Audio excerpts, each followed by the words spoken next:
dinamik dan profesional menangani cabaran pendidikan masa hadapan.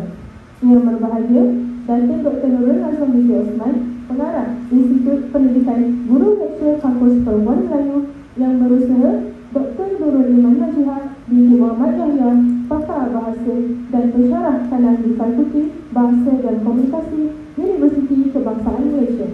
Yang berusaha Puan Nurbatisha Usma binti Khairul Aswadi, tokoh kewartawanan dan penyiaran. Yang berusaha Cik Amin Yusrina binti Ahmad, aktivitis media sosial dan influencer terkenal. Ketua-ketua kluster, ketua-ketua jabatan, ketua-ketua unit, pensyarah-pensyarah cemerlang, pensyarah-pensyarah kanan, pegawai-pegawai pengurusan, barisan anggota kumpulan pelaksana. Yang dihormati barisan jawatan kuasa pelaksanaan Majlis Forum 2025, Serikali Guru, seterusnya tuan-tuan dan puan-puan sekalian. Selamat datang ke Majlis Bahasa Melayu Taraf Netizen kelas pertama. Hadirin dan hadirat yang dikasihi sekalian, tujuan kita berhimpun pada pagi yang indah ini adalah untuk mendengar sebuah forum khas, iaitu Forum Kesantunan Berbahasa yang bertajuk Bahasa Melayu Taraf Netizen kelas pertama. Sehubungan dengan itu, pihak majlis ingin merakamkan jutaan terima kasih di atas kehadiran semua. Semoga forum ini memberi manfaat kepada tuan-tuan dan puan-puan dalam memartabatkan bahasa dalam kesantunan. Hadirin sekalian, kalau pergi Tanjung Keramat, anak manis jangan diangkat. Bersama kita memohon rahmat, moga majlis mendapat berkat. Bagi memberkati majlis pada pagi ini, marilah kita bersama-sama mendadah tangan dan mengaminkan doa yang akan dibacakan oleh Nurul Elia Asrina binti Syarul Nizam, Unit Bahasa Melayu Pemulihan IPJN Kampus Perempuan Melayu. Majlis mempersilakan.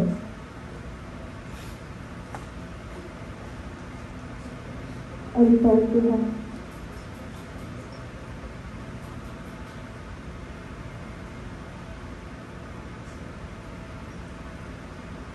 Bismillahirrahmanirrahim. Alhamdulillahirabbil alamin. Wassalatu wassalamu ala sayyidina Muhammad wa ala alihi wa sahbihi ajma'in.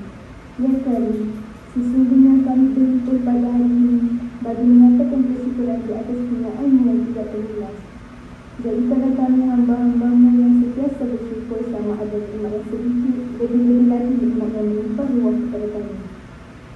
Ya Allah, Ya Rahman, Ya Rahim, sesungguhnya Engkau maha mengetahui bahawa kami di sini ingin menimba ilmu yang sangat luas bagi mengembangkan potensi kami sebagai hamba-Mu yang Engkau redha. Setelah berkati dan rahmatilah masjid kali ini, kurniakanlah kepada kami ilmu-Mu, sinarilah hati-hati kami dengan cahaya dari hidayah-Mu.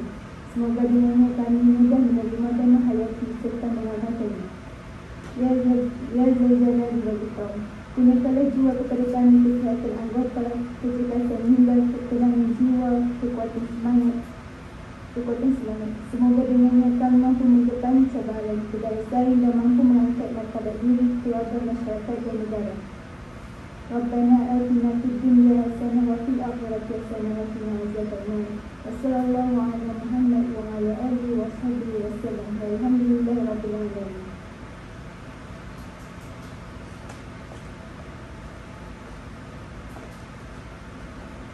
Amin amin ya rabbal alamin. Majlis merakamkan ucapan terima kasih. Hadirin dan hadirat yang dikasihi sekalian, tanpa melengahkan masa lagi, saya selaku pengacara majlis dengan ini menyerahkan majlis ini kepada Nur Idina Syafiah binti Yusri selaku moderator forum kesantunan berbahasa yang bertajuk Bahasa Melayu Taraf Netizen kelas pertama untuk memulakan forum. Oleh itu, marilah kita sama-sama meminjamkan sebentar mata, telinga dan hati agar ilmu yang bakal disampaikan dapat kita hayati dan manfaat bersama. Majlis dengan penuh takzimnya mempersilakan.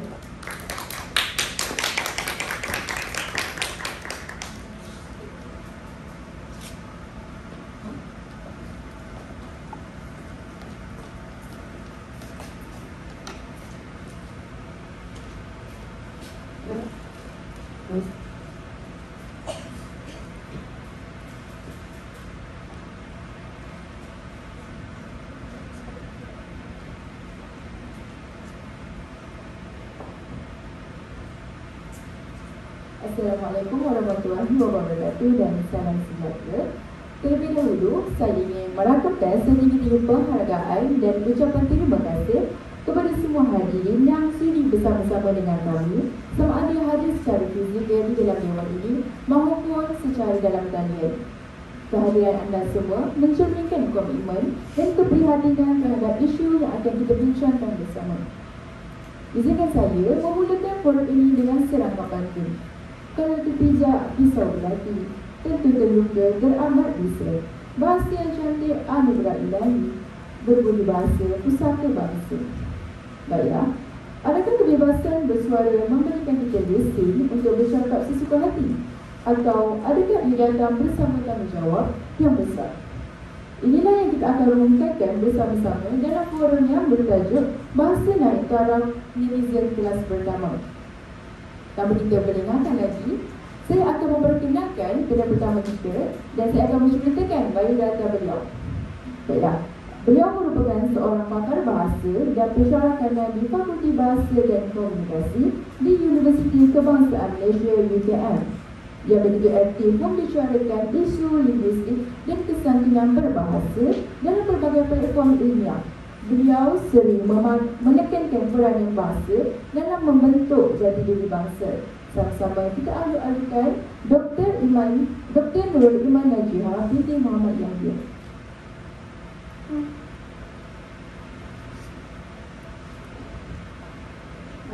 Assalamualaikum. Saya seperti yang moderator kita Cik Irina tadi, saya Dr. Iman. Apa khabar doktor? Doktor sihat? Alhamdulillah sihat. Seterusnya, di sebelah kanan, maafkan saya, di sebelah kiri kanan pertama kita, iaitu merupakan tokoh media yang telah lama berkecimpung dalam dunia kewartawanan dan penyiaran, serta kini aktif dalam menganalisis perkembangan media sosial dan etika komunikasi masyarakat. Beliau juga pernah menerima anugerah wartawan berhemah dan oleh Persatuan Wartawan Negara. Mari kita sambut Puan Nur Batrisha Usman binti Harun Aswadi yang merupakan editor eksekutif di sebuah syarikat media ternama negara. Assalamualaikum. Seperti yang Cik Ina katakan, saya Uzma, seorang wartawan. Terima kasih. Dan akhir sekali di sebelah kiri panel kedua kita, iaitu beliau merupakan seorang aktivis media sosial dan influencer yang terkenal dengan kandungan berinformasi, berhemah dan memberi impak yang positif kepada masyarakat. Dan dipersilakan Cik Amin Nisrina binti Akmal yang merupakan pengasas platform Santun Digital. Terima kasih moderator. Assalamualaikum semua. Saya rasa macam berdepak sebab berada dekat depan calon-calon dulu kan. Lepas tu sederek dengan barisan-barisan yang bersabda jawatannya. Tapi terima kasihlah kerana atas jemputan pada hari ini. Sama-sama Cik Amin. Okey, terima kasih saya ucapkan kepada ketiga-tiga pihak jawatan kita yang hebat-hebat belaka ini.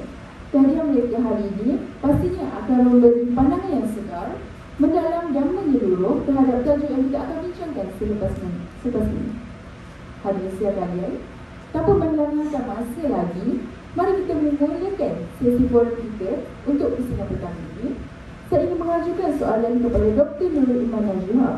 Doktor, apakah definisi sebenar kesantunan berbahasa dalam konteks komunikasi moden? Dan sejauh manakah masyarakat pada hari ini mendalami serta mengamalkannya dalam media sosial dan media massa? Terima kasih Cik Irina. Okey, berbalik pada soalan, saya dapat apa itu kesantunan berbahasa. Okey, jadi kita pernah dengar tak kesantunan berbahasa ni apa? Jadi saya yakinlah di depan saya sebagai calon guru ni tahu apa itu kesantunan bahasa. Saya terangkan sedikit ya. Kesantunan bahasa ni adalah satu amalan yang menggunakan bahasa yang sesuai dan santun, tidak kira dalam tulisan maupun lisan.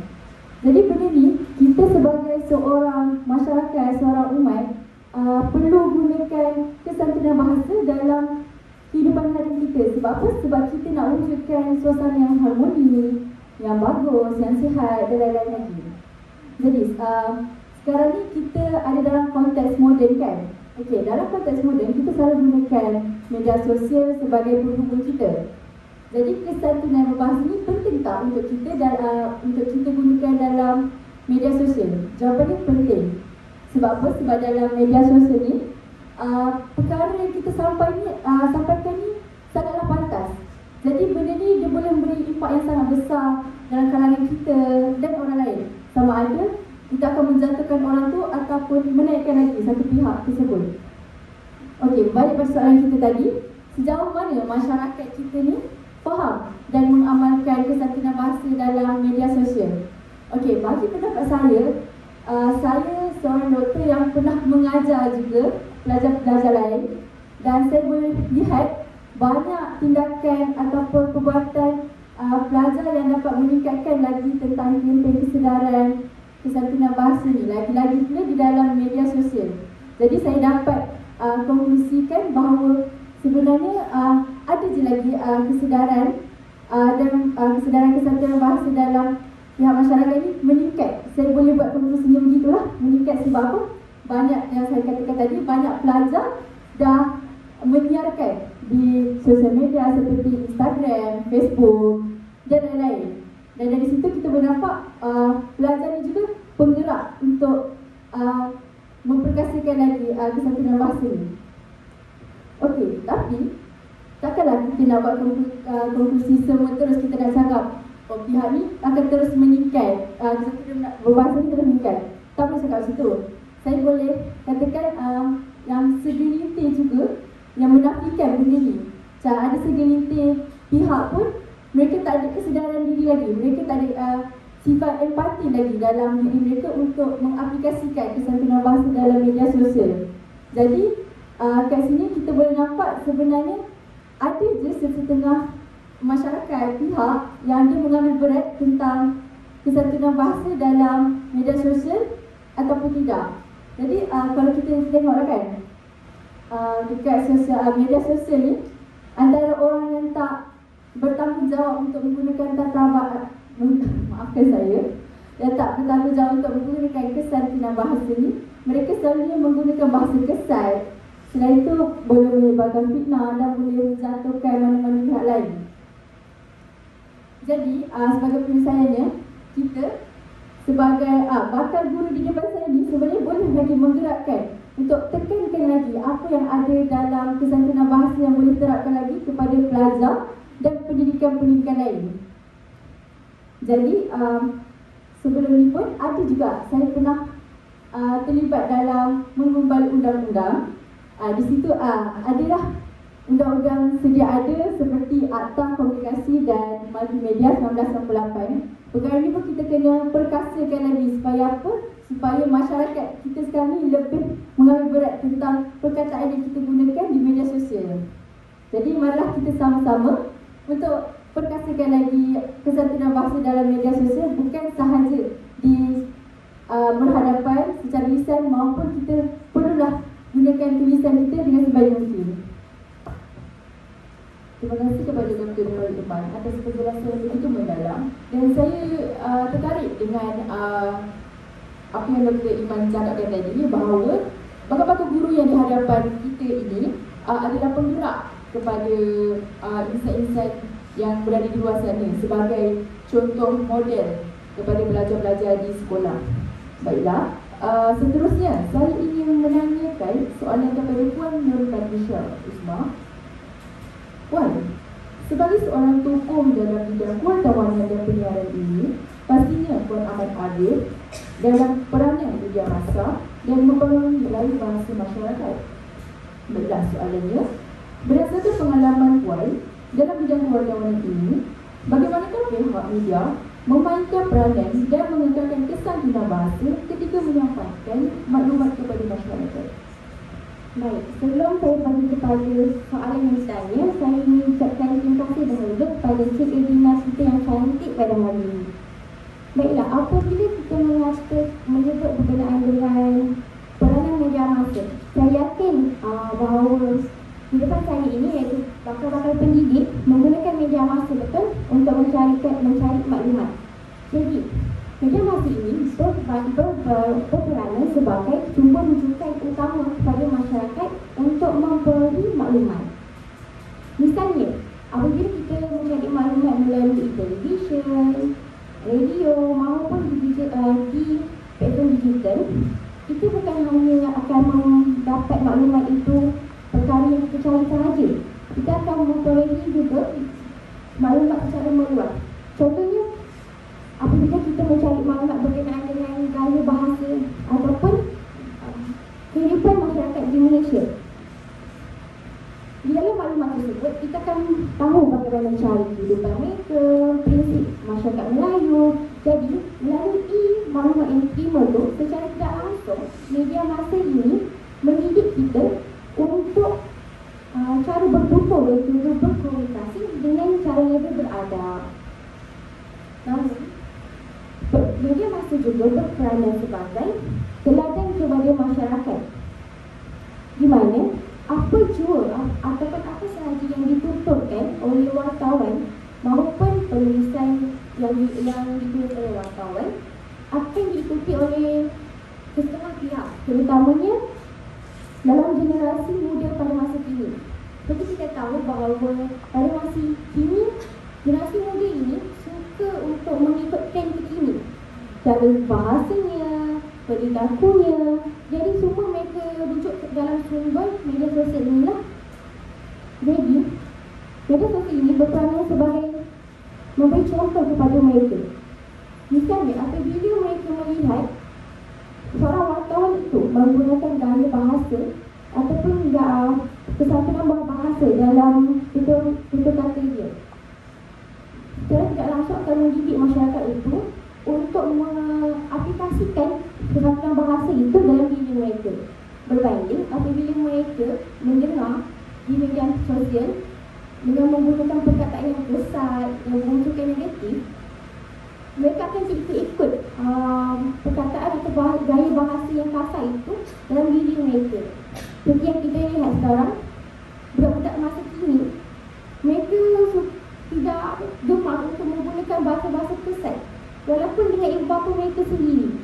Jadi kita boleh katakan bahawa media masa ini berperanan dalam mendidik diri masyarakat. Jadi saya tegaskan bahawa media masa ini bukan sahaja berperanan sebagai menyampaikan maklumat, tetapi turut secara tidak langsungnya mendidik masyarakat ini untuk lebih beradab dalam komunikasi. Jadi saya nak tegaskan kepada para pendidik, semasa mengajar nanti tolong aplikasikan cara kesatuan berbahasa ini dalam diri mereka, dan ingatkanlah kepada mereka bahawa media sosial ini perlu digunakan dengan secara yang betul, bukan dengan suka hatinya menulis ataupun menyatakan perkataan kasar di media sosial. Itu sahaja pandangan saya. Terima kasih Puan Marisha atas pandangan yang sangat benar, dan saya suka Puan Marisha mengatakan bahawa media sosial ini bukan hanya sekadar konten semata-mata, tetapi kita perlulah menunjukkan cara-cara beradab yang sopan ketika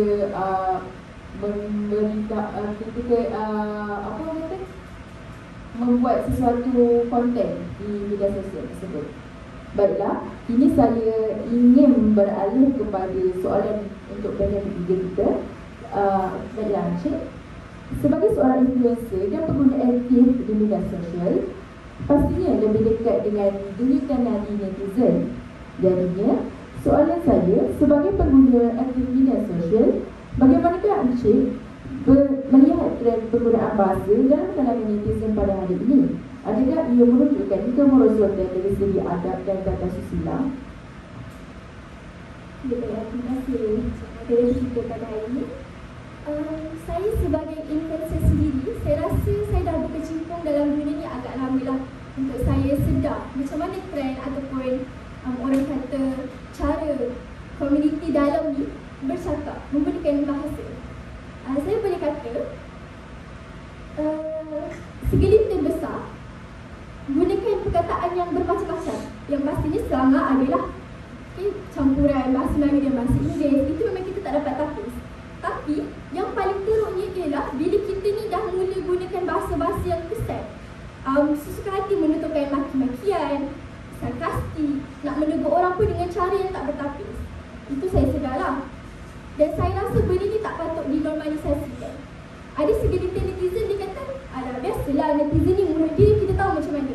So biarkan mereka, itu hak mereka. Tapi saya nak tanya, benda yang sama patut ke kita ketengahkan? Tidak. Jadi sepatutnya benda ni kita tak boleh normalisasikan. Dan seterusnya, saya nampak juga segelintir besar lagi sebahagiannya masih lagi menggunakan kata-kata yang baik, nak menegur dengan menggunakan bahasa.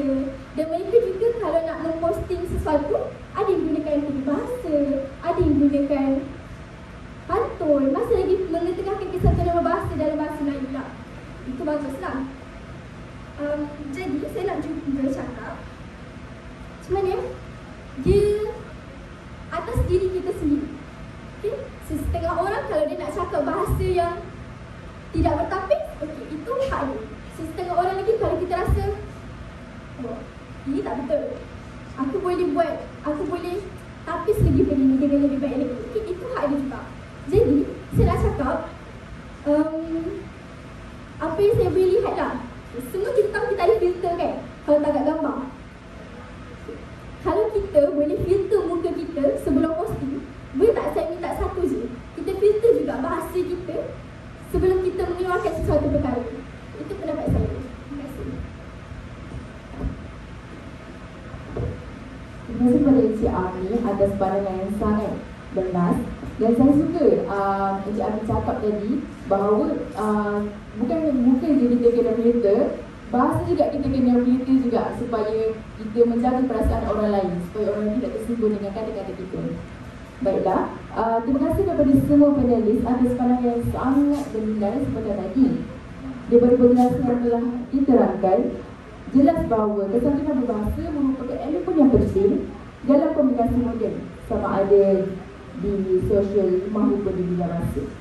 Baiklah, dengan itu berakhirlah pusingan pertama kita yang membincangkan tentang kefahaman dan realiti semasa. Baiklah, kita akan teruskan program ini dengan pusingan kedua yang akan memfokuskan kepada isu-isu kesantunan berbahasa dalam media sosial dan media masa. Baiklah, Dr. Nurul Iman, saya ingin menanyakan soalan yang berbunyi seperti ini. Apakah antara isu utama yang sering berlaku berkaitan kesantunan berbahasa dalam media sosial dan media massa? Dan sejauh manakah ia memberi kesan terhadap kualiti komunikasi masyarakat? Okey, terima kasih Encik Moderator. Okey, kalau kita cerita tentang isu, banyaklah isu yang panel-panel kita bagi. Macam Cik Ami tadi tentang bahasa kesan dan juga penulis pun dengan sama kan. Okey, jadi saya bersimpulkan kat sini, perkataan bahasa kesan yang sering digunakan oleh masyarakat kini saat adalah benda ini jadi normal untuk kita. Jadi ini adalah isu utama. Sebab apa? Andai katalah seseorang tersebut membuat video konten yang bagus, tapi ada segelintir masyarakat yang komen perkara kesan macam dia seolah-olah tak setuju, tapi dengan tiada kesantunan bahasanya mereka menggunakan bahasa kesan yang kita pun tak sedap didengari. Kalau bahasa kesan tu mestilah ada dia punya gaya bahasa dan nada kan. Dan kita sebagai masyarakat sendiri pun tak suka lah, orang ni dah start macam-macam kita, dah start peri-peri kita pun tak suka. Okey, isu yang pertama saya boleh katakan penggunaan bahasa kesan. Isu yang kedua, penyebaran fitnah. Kenapa saya kata boleh menjadi kesantunan bahasa ni, kalau kesantunan bahasa tak betul, kita boleh adakan penyebaran fitnah sebab benda ni selalu berlaku di bahagian komen juga. Saya pun ada perasan perkara tersebut berlaku. Sebagai contoh lah kan, kita ambil di bahagian politik sana. Okey, kalau bahagian politik bergaduh, kita sebagai masyarakat pun kita nak masuk sekali. Walaupun kita ni tak ada patutnya kita ada hak untuk bersuara, tapi kita gunakan hak bersuara kita tu dengan cara yang salah. Okey, lagi satu, kenapa Cik Ami kata netizen kan sering menggunakan perkara-perkara tersebut untuk memuaskan hati mereka sendiri. Okey, kita ada istilah tahu untuk orang yang macam ni, netizen macam ni. Istilahnya ialah keyboard warrior. Keyboard warrior ni apa? Pengguna yang melontarkan kata-kata mereka di dalam tulisan, tapi dia sedar bahawa mereka ni tak ada identiti yang tetap dalam komen tersebut. Maksudnya macam orang tak tahu profil aku macam mana. Jadi sesuka hati aku lah, aku nak komen apa pun, orang pun kenal aku ni siapa. Ini dinamakan keyboard warrior macam saya katakan tadi. Dia ada sifat yang berani, tapi sifat yang berani yang tak bagus untuk dicontohi lah. Okey, yang seterusnya saya boleh kata sindiran dan kecaman yang terlalu berleluasa. Contohnya pelawak. Pelawak, kalau orang buat video lawak, kita mesti gelak. Ada setengah orang faham lawak dia, ada setengah orang tak faham. Jadi untuk saya bagi kat pihak yang setengah tak faham lah, mungkin dia akan berkomen macam dia bukan komen yang macam perli, tapi kata orang bahasa terbalik. Saya yakin pendidik depan ni pernah belajar tentang bahasa terbalik lah. Dia nak perli tapi bertapis lah orang kata kan. Okey, bahasa terbalik ni macam saya boleh katakan yang sindiran yang dibuat ni kadang-kadang orang akan pandang macam jadi saya saja je nak buat lawak macam ni dekat komen. Tapi kita tak tahu apa niat sebenar orang tu kan. Dia nak bagi sindiran ataupun nak buat hiburan macam-macam. Kita tak pernah baca apa nada yang digunakan dalam tulisan tersebut untuk berkomen sesuatu. Okey, 3 isu dah saya sampaikan. Yang pertama bahasa kesan, yang kedua boleh menimbulkan fitnah, dan yang ketiga adalah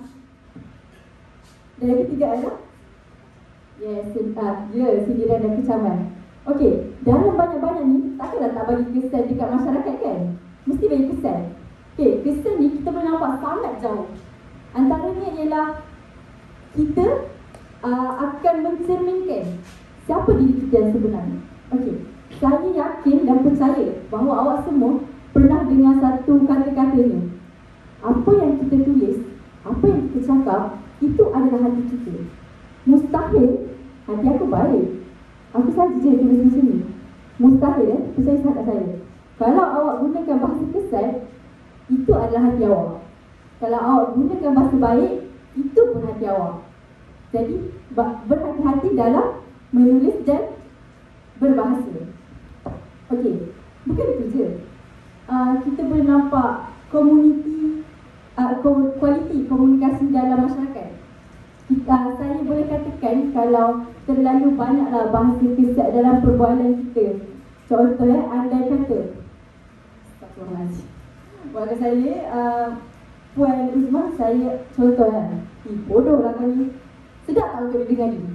Saya tanya, sedap tak? Tak kan?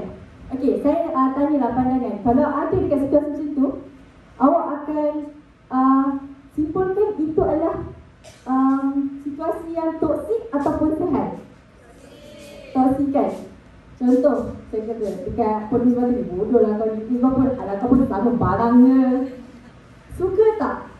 Tak, lagi-lagi kita yang perempuan ni, lagi-lagi kita yang masyarakat Melayu yang dikenali dengan orang berbudi bahasa, sangatlah tak menarik untuk keluarkan perkataan-perkataan kesat macam tu. Okey, apa lagi kita boleh cari kesan dia? Yang saya kata tadi, cerminkan diri kan?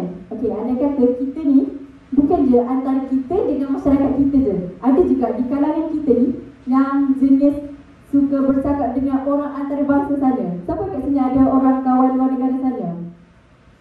Ada, alhamdulillah. Ramai. Jadi saya yakin penggunaan bahasa, ada yang bahasa Melayu, ada yang bahasa Inggeris, ada yang bahasa mereka juga kan? Inggeris. Bagus. Jadi kat sini saya tekankan kalau kita menggunakan bahasa-bahasa yang kesat, jadi orang dalam sana ada image buruk dekat kita. Macam, orang Malaysia ni bahasa dia tak adalah best sangat pun. Bahasa dia kesat, bahasa dia macam rude lah. Orang kata rude ke apa? Tak sopan kan? Okey, itu adalah kesan yang saya boleh dapat. Tapi saya optimis juga dengan usaha yang berterusan yang pihak kita masih jalankan sampai sekarang. Yang saya kata tadi, undang-undang, pendidik pun kena tekankan lagi macam mana gaya kesantunan bahasa ni perlu diterapkan. Lagi-lagi untuk kita yang para yang pengaruh yang tinggi untuk orang luar sana, kita pun kena tapis juga bahasa kita. Maafkan saya tadi, saya tunjuk saja contoh ya. Kalau bahasa saya kasar, minta maaf. Jadi kita, awak semua sebagai pendidik pun cubalah kalau diri tu rasa macam aku tak boleh lari dah dari bahasa kesat ni, cuba. Kita boleh cuba selagi kita nak mendidik generasi baru. Nak ke generasi baru nanti makin lama makin teruk daripada kita? Tak nak kan? Kita makin tengok, kalau dah tengok peredaran zaman ni makin lama makin bahasa budak makin pelik-pelik lah. Bahasa-bahasa yang saya tak pernah dengar lagi pada zaman saya waktu dulu. Okay, jadi saya dapat simpulkan macam Cik Uzma tadi kata, kesantunan bahasa ni bukan lagi satu kehendak, tapi satu keperluan yang perlu diterapkan oleh kita semua. Jadi itu saja untuk saya. Terima kasih kepada Dr. Nurul Iman atas kepastian yang cukup jelas. Dan saya pun suka dengan ayat Dr. Iman tadi bahawa bahasa bukan sahaja pilihan tetapi kehendak. Maafkan saya, maafkan saya. Dan baiklah, kita akan teruskan pula dengan soalan kepada Puan Uzma. Baiklah Puan, soalannya seperti ini. Dalam pengamatan Puan, apakah cabaran terbesar bagi pihak media untuk mengekalkan kesantunan berbahasa, terutamanya ketika melaporkan isu-isu sensitif seperti politik, bencana ataupun konflik besar? Baik, terima kasih atas soalan yang diberikan. Apabila kita mengatakan berkenaan dengan cabaran, saya memang benar dan saya tidak nafikan bahawa kami ini, para wartawan, mengalami berbagai cabaran dalam dunia kewartawanan yang serba pantas ini. Di mana antara cabaran yang kami hadapi adalah bagaimana untuk kami menyimbangkan ketetapan dan juga kepekaan terhadap emosi dan juga sesuatu masyarakat itu. Misalnya, apabila wartawan itu melaporkan berkenaan isu politik, ia akan timbul sesuatu kecenderungan untuk menggunakan bahasa yang boleh menarik minat khalayak ramai untuk membaca. Kerana seperti kita tahu, di negara kita berlakunya politik yang kadang-kadang stabil, kadang-kadang tidak stabil. Setiap orang ada pandangan sendiri yang akan memilih politik ini dan juga persatuan ini. Jadi kami menghadapi cabaran yang sangat besar apabila ingin melaporkan sesuatu berkenaan politik ini. Dia melibatkan dengan ketetapan maklumat yang boleh membuatkan kami menyampaikan maklumat itu yang mencetus kepada ketegangan, terutamanya apabila kami menyebut sesuatu tokoh politik tersebut. Namun, timbul juga cabaran apabila kami melaporkan berkenaan dengan kemalangan jiwa, di mana apabila perkataan yang digunakan contohnya adalah kemalangan tragedi, di mana seorang pelajar digilis lori. Perkataan digilis lori itu, setengah pihak mereka menganggap perkataan itu negatif kerana akan menimbulkan rasa tidak puas hati kepada keluarga mangsa. Jadi, seorang wartawan ini mereka perlu mencari perkataan ataupun gaya bahasa yang sesuai untuk digunakan. Jadi, apabila kami mencari maklumat ataupun gaya bahasa yang sesuai itu, ia akan mengalami kesukaran kerana perkataan itu dah selalu digunakan oleh masyarakat di Malaysia. Jadi, saya tegaskan bahawa walaupun kami seorang wartawan ini seorang yang profesional, namun kami tetap mengalami pelbagai cabaran yang dihadapi. Tetapi, walaupun kita seorang wartawan, apa jua keadaan, kita sebagai seorang masyarakat Malaysia dan juga seorang orang Melayu, seperti yang Puan Nurul Iman kata, Dr. Nurul Iman kata, kita masyarakat Melayu ni kaya dengan budi bahasa. Jadi, para wartawan ini perlulah menerapkan gaya bahasa ataupun kesantunan bahasa yang beradab dalam diri kita walaupun mengalami masa yang singkat untuk menulis laporan tersebut. Jadi saya katakan bahawa walaupun kami mengalami cabaran yang sukar, tapi kami tetap profesional sebagai seorang wartawan yang berbudi bahasa. Jadi itu sahajalah pandangan saya berkenaan cabaran yang dihadapi oleh wartawan dalam mengekalkan kesantunan bahasa dalam laporan mereka. Terima kasih. Terima kasih kepada Puan Bafisha atas penjelasan yang sangat terperinci dan saya tidak menafikan lagi pekerjaan wartawan ini merupakan pekerjaan yang sangat mencabar kerana ini mencari bahasa yang sesuai supaya menjaga maruah mangsa tersebut. Baiklah, seterusnya kita beralih perhatian pula kepada peneliti ketiga kita. Baiklah Encik Ami, sebagai individu yang sangat aktif di platform media sosial ini, tentu Cik lebih arif tentang tingkah laku netizen pada masa ini. Maka soalan saya dalam kalangan penggunaan media, apa yang menjadi punca utama kurangnya kesantunan berbahasa? Dan adakah faktor umur, tekanan sosial atau pengaruh literan semasa yang lebih mendominasi ini? Terima kasih. Saudara video kita. Baiklah, nak kata tentang faktor, saya rasa isi saya ni lebih kurang dengan Dr. Iman lah. Tapi tak apa, saya kupaskan lagi dengan lebih mendalam. Saya rasa lah antara faktor ni kita boleh kata bukan satu penyebab je. Dia ada banyak cabang-cabang dia. Dan salah satu yang saya nak terangkan ialah faktor anonymity. Anonymity ni apa? Maksudnya kita boleh kata anonymous. Kita tak tahu siapa dia. Bila kita tahu dekat media sosial, kita boleh create satu account yang macam Dr. Iman kata tak tahu. Okay, ada titik yang tidak diketahui. Tampil muka, nama pun kita boleh reka, tarikh lahir ke, apa semua kita boleh reka. Jadi bila jadi macam tu, satu istilah kita boleh kata keyboard warrior jugalah. Orang yang boleh kata kata-kata ni tajam hanya di belakang keyboard sahaja, di belakang skrin sahaja. Tapi bila depan-depan, mungkin sepatah kata pun tak keluar. Faktor anonymity ni kita boleh cakap, bila orang tak tahu kita siapa, kita tak rasa pun untuk nak tapis apa yang kita katakan. Okay, kita suka hati je nak keluarkan kata kasar, nak memaki orang, nak mengeluarkan kata-kata yang boleh kata buruk lah, tak sedap lah nak didengarkan, nak dibaca pun tak sedap. Itu yang pertama. Yang kedua ialah faktor tekanan dan emosi sosial. Kita tahu semua orang dalam dunia ni ada masalah. Okay, cikgu-cikgu kat depan kita ni pun mungkin masalah dia assignment dia menghibur. Tapi ada ke nak kena bising-bising dekat social media? Segelintir, saya cakap segelintir, mungkin yang ada masalah hidup, walaupun sekecil-kecil masalah, dia akan bising dekat media sosial tu, bising yang lain macam aku ni. Gaya dia bercakap pun, sesuka hati dia lah, sebab tengah marah kan. Contohlah masalah kewangan. Aku ada masalah kewangan lah, hutang sana, hutang sini. Cara dia bercakap tu seolah-olah, inilah dia. Saya tak kata salah lah, sebab media sosial ni memang tempat untuk kita luahkan apa yang kita nak rasa. Itu hak je. Tapi saya nak kata hak ni kita kena jagalah. Memanglah hak untuk bersuara tu ada, tapi hak untuk menjaga apa yang kita tuturkan tu pun ada. Macam Dr. Iman kata, kita ada akta untuk media iaitu 1998, betul Dr. Iman? Yang bila mana kita keluarkan kata-kata kesan ni, kita boleh dikenakan undang-undang. Tak kira untuk interaksi kerajaan lah. Kalau kita tahu media TikTok, kalau kita keluarkan kata-kata kesan, TikTok tapis kan? Benda tu sebenarnya salah, tapi orang macam dah agak biasa sangat lah. Itu faktor yang pertama.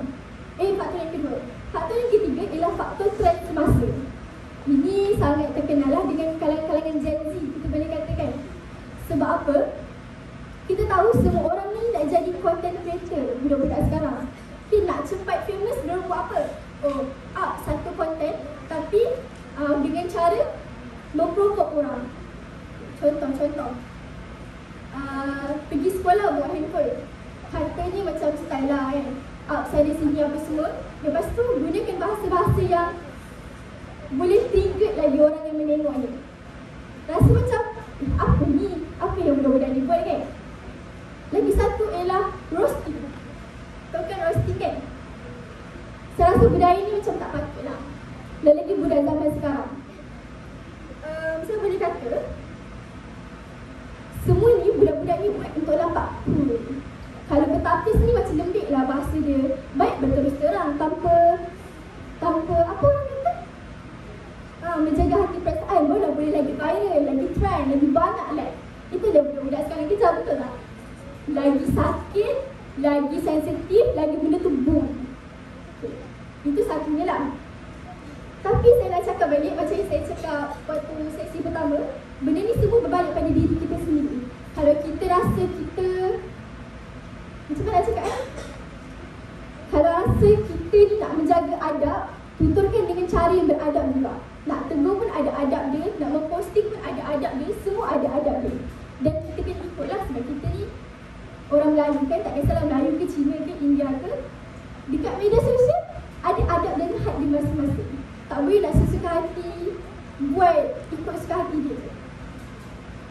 Akhir kata daripada saya boleh simpulkan, bahasa tu sendiri ibarat senjata.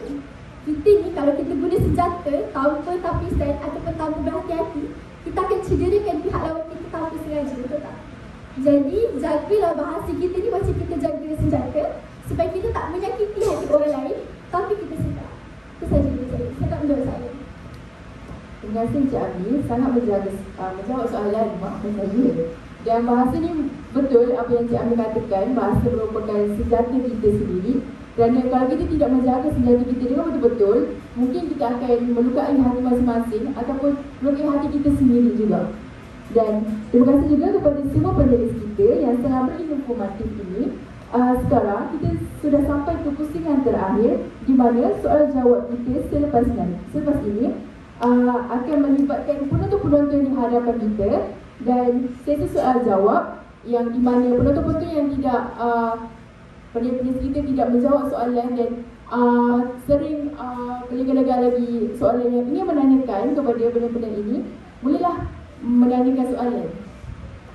Dan sebelum itu, kamu semua perlulah memberitahu nama sebelum menanyakan soalan kepada panel.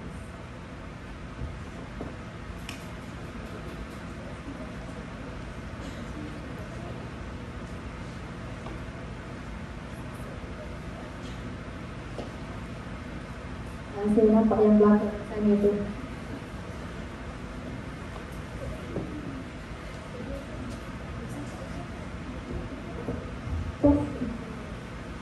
Assalamualaikum warahmatullahi wabarakatuh. Nama saya Nur Sabrina binti Muhammad Syafiq Azli. Saya daripada unit Bahasa Melayu Pemulihan. Baiklah, soalan ini saya tujukan kepada Dr. Nurul Iman. Menurut doktor, adakah masyarakat rakyat Malaysia kini semakin hilang roh kesantunan dalam berbahasa, ataupun ini hanyalah lumrah komunikasi digital masa kini? Itu saja. Okey, terima kasih saudari Sabrina, bakal pendidik bahasa Melayu Pemulihan ya. Okey, untuk soalan ni saya nak kita simpulkan je lah. Kita tak boleh terus kita tak boleh simpulkan satu masyarakat tu, oh kalau kau tak ada kesantunan bahasa, satu masyarakat tak, oh wah, maafkan saya. Saya suka saya cakap, maaf ya. Okey, kalau kita tengok seorang ni tak ada kesantunan bahasa, kita tak boleh cakap semua tak ada kesantunan bahasa, tak boleh. Jadi kita tak boleh simpulkan roh kesantunan bahasa dalam kalangan masyarakat Malaysia ni hilang sepenuhnya, tak boleh. Kalau pernahlah dengar satu kata-kata, rosaknya dunia bukan sebab ramainya penjahat, tapi rosaknya dunia sebab terlalu ramai orang baik yang tak menegur. Okay. Jadi dalam kata-kata tu boleh nampak tau, kita sekarang ni ada dekat dalam era digital yang manusia ni hilang. Manusia ni lupa untuk tapis perkataan mereka sebelum menyampaikan sesuatu. Jadi apa yang kita boleh dapat yang bahasa Melayu kita ni pun akan jadi semakin tumpul dan tak diminati ramai lah. Adakah saya dapat menjawab soalan saudari Sabrina? Terima kasih. Terima kasih kepada Dr. Nurul Iman atas jawapan yang telah diberikan, yang diharapkan kepada Cik Sabrina dapat menjawab dapat patutlah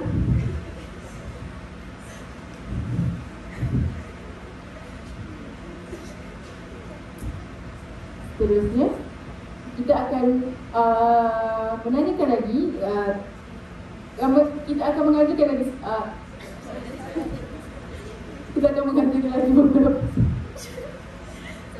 Saya akan memberi beberapa soalan kepada audiens.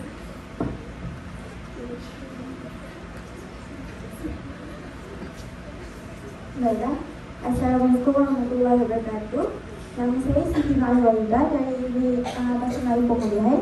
Saya ingin menunjukkan soalan kepada Puan Isma. Soalannya berbunyi begini. Apakah langkah mudah yang boleh diambil oleh wartawan untuk memastikan penggunaan bahasa yang santun dalam laporan harian mereka? Itu saja. Baik, terima kasih kepada Saudari Wahidah. Betul kan? Baik. Saudari Wahidah bertanya berkenaan dengan langkah bagaimana wartawan ini untuk memastikan kesantunan bahasa itu kekal dalam laporan mereka. Baiklah, sebagai seorang yang telah lama berkecimpung dalam dunia kewartawanan, saya berpendapat bahawa langkah mudah yang boleh diambil oleh para wartawan ini agar memastikan gaya bahasa santun itu masih kekal dalam laporan mereka adalah dengan sentiasa menyemak dan juga menapis gaya bahasa dahulu sebelum mereka mengeluarkan maklumat tersebut. Seperti sedia maklum, kami dalam dunia wartawan ini ada unit tapisan dahulu gaya bahasa yang digunakan. Bukan semata-mata dikeluarkan macam tu sahaja maklumat itu. Kami akan ditapis dahulu gaya bahasa tersebut. Selain itu, bagi saya langkah lain yang boleh diambil adalah dengan mengikut garis panduan kewartawanan. Sedia maklum, para guru pun ada garis panduan betul untuk diikuti. Kami pun sama, iaitu wartawan masih ada garis panduan yang perlu diikut, di mana dalam garis panduan ni dia menyatakan gaya bahasa, tutur kata, susunan atau ayat itu. Jadi sebelum nak menulis laporan itu, wajarlah seorang wartawan ini mengikut ataupun merujuk dahulu garis panduan tersebut sebelum mengeluarkan laporan tersebut. Kerana daripada gaya bahasa itu kadang-kadang boleh menimbulkan atau mencegah sesuatu provokasi yang boleh membuatkan negara kita ini dipandang serong oleh sebuah negara. Kerana keamanan negara itu bergantung kepada masyarakat kita. Sekiranya masyarakat kita sendiri tiada sopan santun, suka menggunakan bahasa yang kasar, jadi dia akan membuatkan negara kita ini dipandang macam tiada tutur kata yang sopan. Terutamanya pada wartawan lah. Kalau wartawan ni seperti yang saya katakan di sesi pertama, di sesi kedua, di mana wartawan ini menjadi sumber rujukan juga kepada masyarakat untuk orang ikut gaya bahasa yang dituturkan. Jadi bagi saya, langkah mudah yang boleh diambil adalah dengan menyemak, memastikan gaya bahasa itu ditapis dahulu dan juga merujuk kepada garis panduan yang sedia ada. Jadi itu sahaja pandangan saya berkenaan dengan langkah mudahlah yang boleh diambil oleh wartawan sebelum mereka melaporkan sesuatu maklumat. Dan saya berharap pada Saudari Wahidah, jawapan yang saya beri ini menjawab soalan yang ditanya. Terima kasih. Terima kasih kepada Puan Isma di atas jawapan tersebut, dan saya juga masih membuka lagi soal jawab kepada audiens. Silakan. Bismillahirrahmanirrahim. Assalamualaikum warahmatullahi wabarakatuh. Nama diberi Wan Alia Azmi binti Wan Muhammad Hafiz dari unit Bahasa Melayu Pemulihan juga. Jadi saya ingin bertanya kepada Cik Amni. Pada pendapat Cik Amni, apakah peranan influencer ataupun pempengaruh dalam mendidik netizen untuk menggunakan bahasa yang lebih sopan serta beretika di media sosial? Dan adakah wajar untuk kita meletakkan tanggungjawab tersebut di bahu influencer ataupun pempengaruh? Itu sahaja. Terima kasih Cik Alia. Sebelum itu terima kasihlah atas soalan yang ditujukan kepada saya. Influencer ni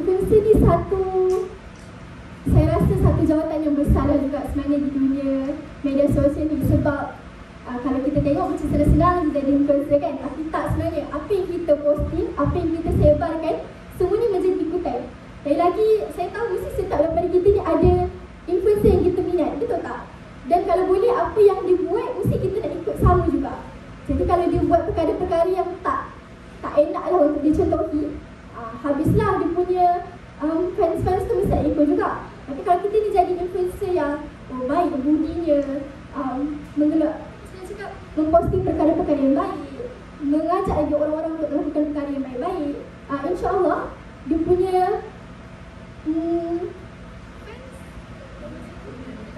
peminat pun akan ikut sama sekali.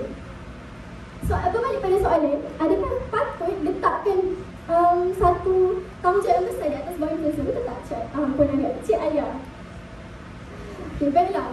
Saya rasa peranan untuk menjaga kesantunan berbahasa tu tak sepatutnya diletakkan eksklusif untuk influencer sahaja. Macam cikgu-cikgu di kat depan saya ni, kita pun sama-sama mainkan peranan, guru-guru, ibu bapa di rumah, masyarakat, masing-masing ada tanggungjawab lah. Sebab kita masing-masing pun gunakan media sosial, bukan influencer sahaja. Saya boleh kata, kalaulah semua ikut ataupun menentuni kesantunan berbahasa itu sendiri, saya rasa dalam kalangan kita ni mestilah baik bilik ahlaknya, okay? Terjaga tutur katanya.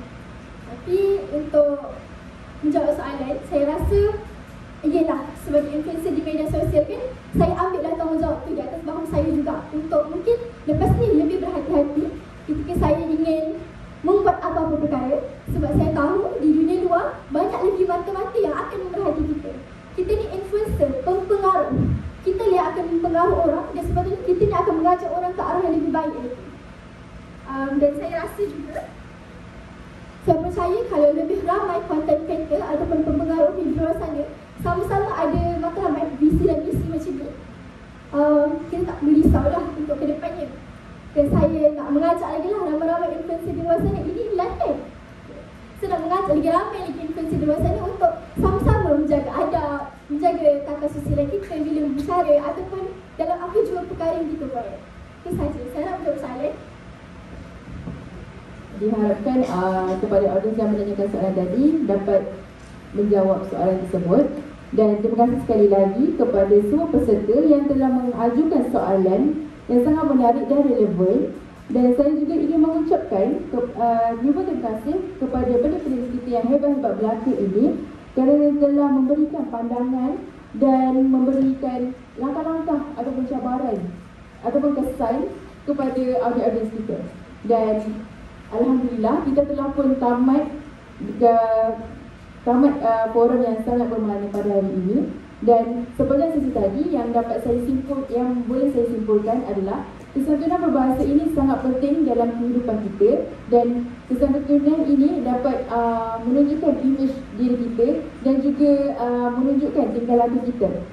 Dan saya juga ingin merakamkan setinggi-tinggi penghargaan kepada para panelis yang telah sudi berkongsi pandangan dan ilmu yang sangat bernilai, serta kepada semua hadirin yang setia mengikuti perbincangan kita daripada awal hingga ke akhir ini. Dan dengan ini, saya akhiri forum ini dengan ucapan terima kasih sekali lagi atas perhatian dan penyertaan anda semua.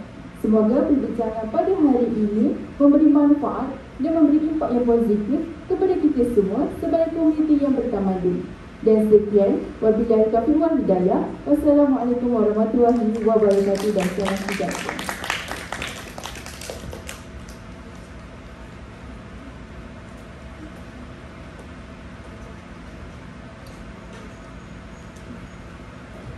Alhamdulillah, demikian tadi penyampaian yang tulus dan kudus dan penuh dengan ilmu bermanfaat yang dapat kita jadikan teladan. Semoga apa yang telah disampaikan sebentar tadi dapat menambahkan ilmu dan menjadikan amalan dalam kehidupan seharian kita sebagai masyarakat yang kaya dengan kesantunan berbahasa. Terima kasih diucapkan kepada moderator iaitu Cik Elina dan ketiga ahli panel, Dr. Iman, Puan Uzma dan juga Cik Amin atas forum yang telah disampaikan sebentar tadi. Hadirin dan hadirat yang dikasihi sekalian, sebagai tanda penghargaan dan terima kasih atas kesudian panel dan moderator kita berkongsi ilmu dan pengalaman hari ini, majlis akan meneruskan dengan sesi penyampaian cenderamata Yang berbahagia, Datin Dr. Nurul Nazwa binti Osman untuk berada di tengah ICF bagi menyampaikan cenderamata mata. Diminta untuk Datin Dr. Nurul Nazwa kekal berada di tengah ICF.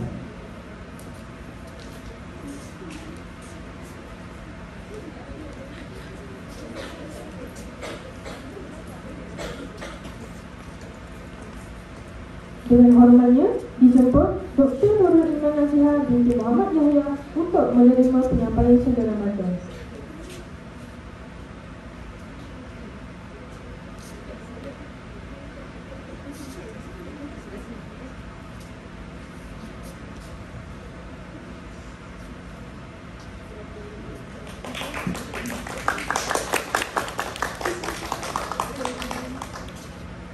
Seterusnya dijemput Puan Nur Batisa Usma binti Khairul Aswadi.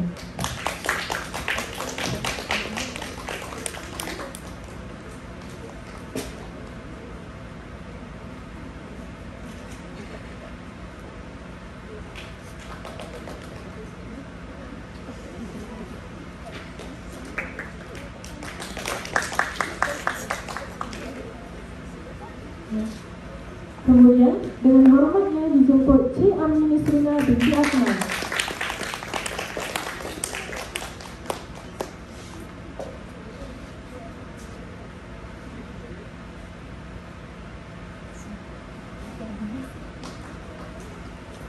Dan akhir sekali dijemput moderator kita Nur Idina Syafia binti Yusri untuk menerima cenderamata.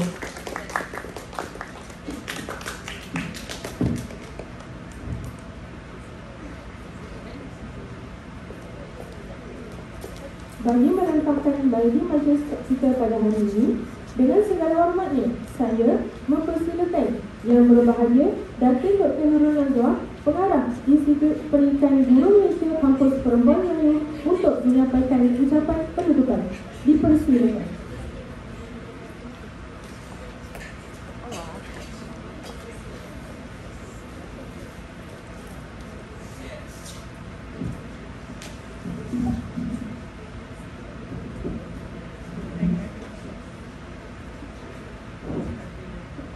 Bismillahirrahmanirrahim. Yang dihormati Pengisi Majlis, barisan ahli panel yang arif dan bijaksana, para hadirin yang saya muliakan sekalian.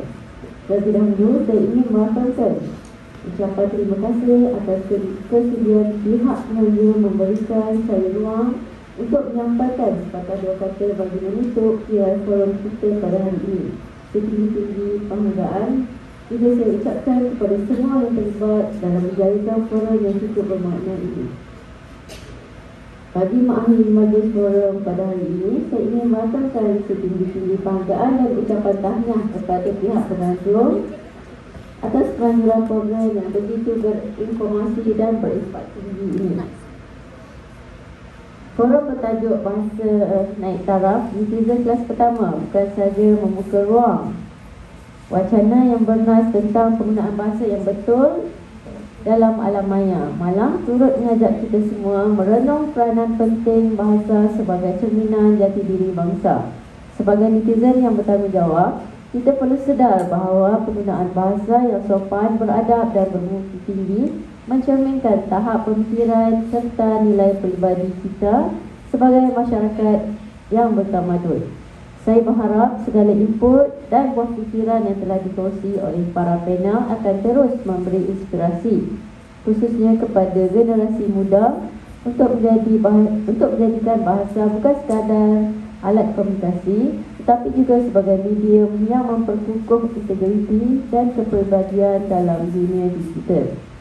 Dengan lafaz Bismillahirrahmanirrahim, saya dengan duka citanya menutup tirai forum Bahasa Naik Taraf Netizen Kelas Pertama secara rasmi. Sekian, wabillahi taufiq wal hidayah. Wassalamualaikum warahmatullahi wabarakatuh.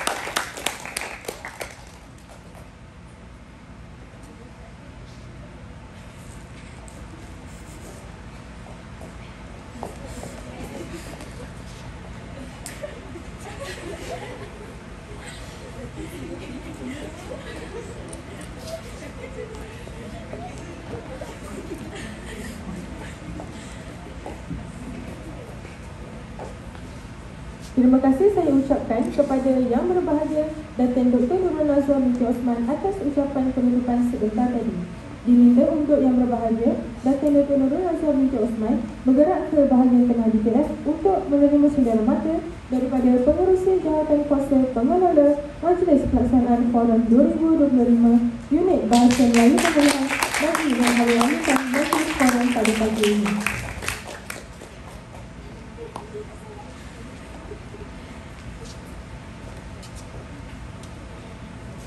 Hadirin sekalian, majlis mengucapkan ribuan terima kasih kepada Yang Berbahagia Datin Dr. Nurul Nazwa binti Osman, Pengarah Institut Pendidikan Guru Malaysia Kampus Perempuan Melayu, para panel yang sudi hadir untuk menjayakan majlis ini, dan tidak lupa juga kepada moderator yang hadir menyempurnakan majlis forum kali ini.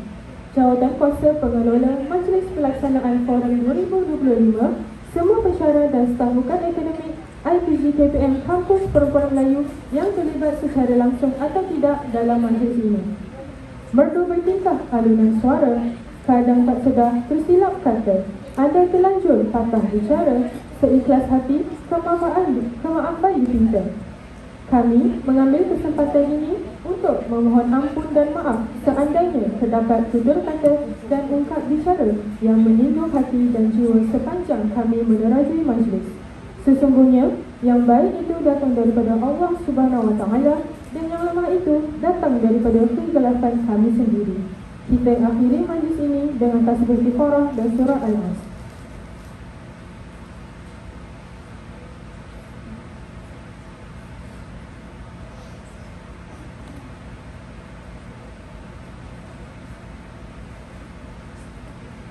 Sekian, terima kasih. Hadirin dimohon ke bahagian tengah DPF bagi sesi fotografi.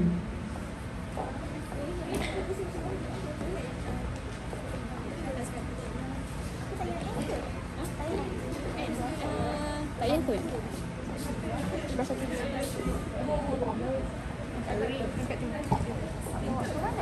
Tengah sini. Jangan ditolaknya buah. Dekat sikit, dekat sikit. Sebab ini saya ini dah. Apa sampai sini dan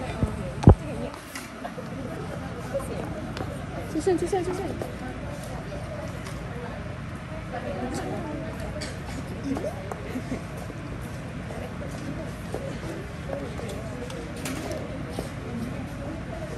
jengkel.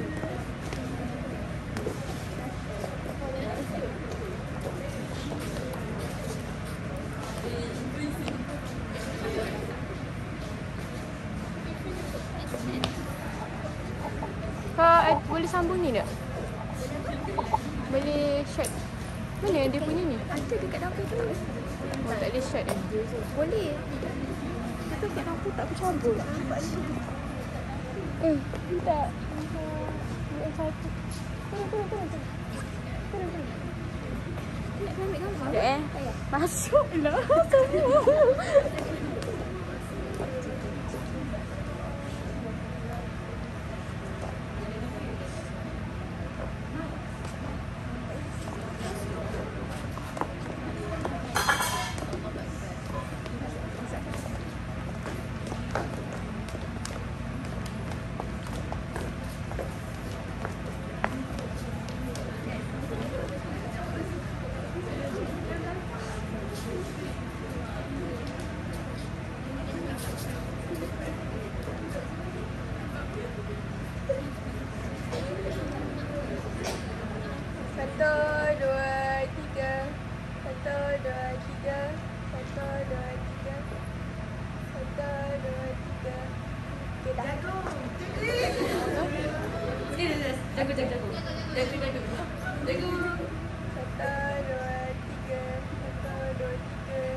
Baju ni.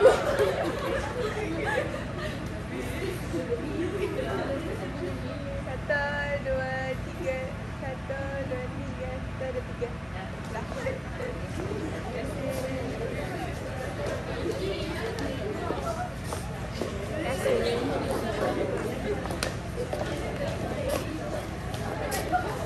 Duduk.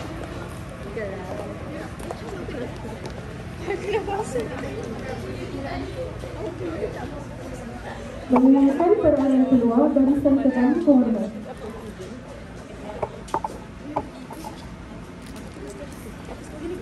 Mana?